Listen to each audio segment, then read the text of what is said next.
देखो भाई, मेरे चारों तरफ डीमन स्लेयर एनीमे मूवी के चर्चे हो रहे थे, इसलिए मैं भी थिएटर में देखने गया डीमन स्लेयर मूवी। और जब से मैंने ये मूवी देखी है ना, मेरे दिमाग में एक बात अटक गई। एक बात कि कैसे एक बंदा अपनी खुद की ही सोच से अपने आप को बर्बाद कर सकता है। यहाँ मैं इस मूवी के हीरो वाले कैरेक्टर यानी तांजीरो की बात नहीं कर रहा। मैं यहाँ बात कर रहा हूँ एक ऐसे कैरेक्टर की जिससे बहुत कुछ सीखने को मिला, और वो था अज़ाका। देखो भाई, जिसको नहीं पता उसे बता दो कि इस मूवी में दो टाइप के कैरेक्टर्स हैं, एक डीमंस हैं और एक डीमन स्लेयर्स हैं। डीमंस यानी राक्षस जो इंसानों को परेशान करते हैं, और डीमन स्लेयर्स जो उन डीमंस को मारते हैं। तो ये जो अज़ाका होता है, ये डीमन होता है। एक ऐसा कैरेक्टर है जिसकी लाइफ बहुत ही प्रॉब्लमेटिक रही। उस पर कोई विश्वास नहीं करता था, उसका सब मजाक उड़ाते थे। अब इस चीज से उसके अंदर एक गुस्सा आया, एक गुस्सा जिसने उसके सामने दो ऑप्शन रखे, या तो तुम हीरो बनो या तो तुम विलन बनो। पर उसकी ईवल सोच ने उसे विलन बना दिया। और यहाँ से मुझे तीन चीजें सीखने को मिली। पहला है, जब इंसान की सोच उसकी ऑब्सेशन बन जाती है तो वही उसकी सबसे बड़ी दुश्मन बनती है। अज़ाका हर प्रॉब्लम को बस एक ही तरीके से सॉल्व करना चाहता था, ज्यादा स्ट्रांग बनो और जीतो। उसका मानना था कि इस पृथ्वी पर जो भी कमजोर है उसे जीने का कोई हक नहीं। लेकिन ये बिल्कुल भी सही नहीं है, क्योंकि जब हम बच्चे होते हैं तब हम चल नहीं पाते, हम बहुत कमजोर होते हैं। हम में से बहुत सारे ऐसे लोग हैं जो अब ग्रो कर रहे हैं, लेकिन पहले कमजोर थे। यानी एक कमजोर इंसान को सिर्फ क्रिटिसिज्म की जरूरत नहीं होती है, उसे गाइड करने की भी जरूरत होती है, उसे हेल्प करने की जरूरत होती है। और ये तो अज़ाका के साथ हुआ था ना, तो उसे खुद समझना चाहिए था। दूसरी चीज है, अज़ाका अपने आप को सबसे शक्तिशाली मानता था,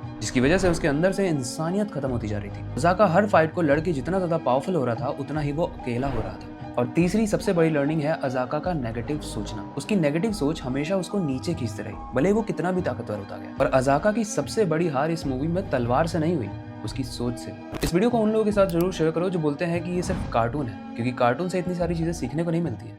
ये एनिमे है बॉस। और तुमने इस डीमन स्लेयर सीरीज से या मूवी से क्या सीखा, कमेंट सेक्शन में बताओ। बेस्ट कमेंट को पिन करो।